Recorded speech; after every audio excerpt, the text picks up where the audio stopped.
To connect Google Sheets to Zapier, you start right inside your Zapier dashboard. You'll link a Google account and pick the spreadsheet you want to automate. I'll walk you through each step so you can follow along with your own browser open. Open your web browser and go to zapier.com.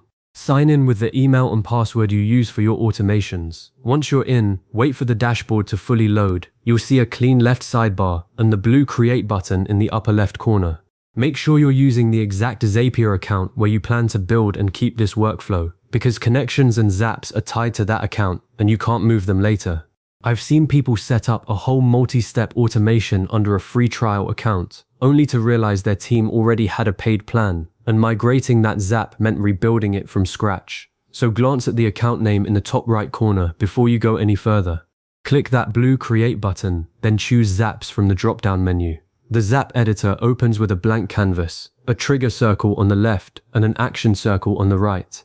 Every zap begins with a trigger, the event that kicks everything off, so you always build the left side first. The interface looks like a step-by-step wizard, and you don't need to touch the action side yet. Once the editor is open, you're ready to pick the app that will start the whole thing.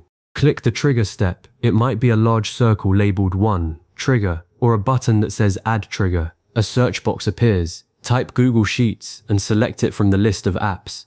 Google Sheets can work as either a trigger or an action, but here you're setting it up as a trigger, so Zapier will watch your spreadsheet for changes. After you select it, Zapier shows a list of trigger events. The one you want is almost always New Spreadsheet Row, if you're automating something the moment data lands in your sheet, or Updated Spreadsheet Row, if you need to catch edits. Pick the one that matches your workflow.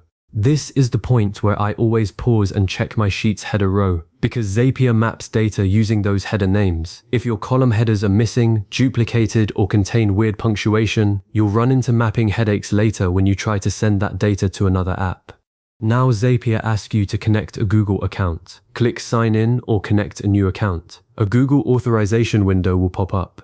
Choose the exact Google account that owns or has edit access to the spreadsheet you plan to use. This is where a mismatch can block the whole connection. If your target sheet lives inside a Google workspace, signing in with your personal Gmail won't make that sheet visible. Sign in, then carefully review the permissions Zapier requests. It's going to ask for access to view, edit, and manage your spreadsheets. You must click Allow to grant that access. Once you do, the pop-up closes and you're returned to Zapier, where you'll see your account name appear in a drop-down. This one-time OAuth handshake is what lets Zapier securely read rows and push data back on your behalf. But keep in mind, Google's tokens can expire after a while, especially if your organization enforces periodic re-authentication. I've had a connection quietly break after a few months, so I now set a quarterly reminder to reconnect my Google account just to be safe. After authorizing, there's usually a Continue button. Click it, and you arrive at the testing screen. Click the Test button. Zapier will attempt to load a sample from your Google Sheets account.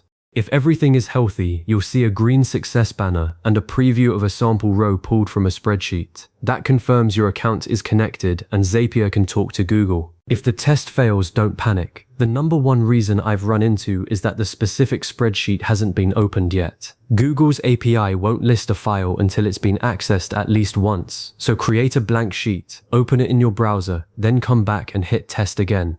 Also make sure the connected account has at least editor-level permissions on that file, otherwise Zapier will see nothing.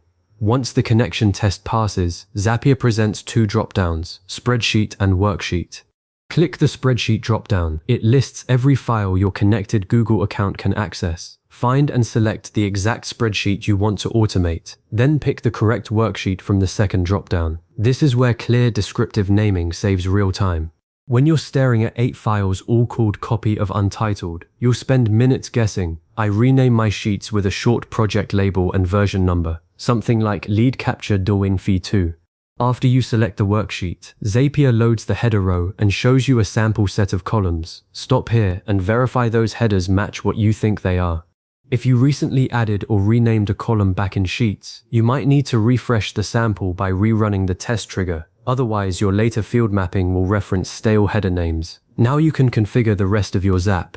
Usually you'll add an action step, maybe sending the new row data to a CRM, an email platform, or a project management tool. Pick your action app, map the fields using the data pulled from your spreadsheet columns, and set up any filters or delays you need. When the action side is complete, resist the urge to publish immediately. Instead, click the Test Action button and let Zapier run a full end-to-end test with a small set of realistic sample rows. I keep a test spreadsheet with a few dummy rows that mirror the real data exactly, so I catch nasty mapping issues, like a date field arriving as a number or an empty cell breaking the next step, before real data gets involved. Once the test looks clean and you see the data flow correctly into your Action app, click Publish to turn the Zap on. Your Google Sheets integration is now live and running. You've just connected Google Sheets to Zapier and can instantly start automating spreadsheets, feeding rows into apps, and cutting out manual copy-paste work. The next smart move is to set up a dedicated testing spreadsheet with controlled sample data, so you can safely try new automations without touching production data. If this walkthrough saved you time, a like and subscribe really helps the channel, and you can come back to these steps anytime you need to reconnect or add a fresh spreadsheet workflow. Happy automating!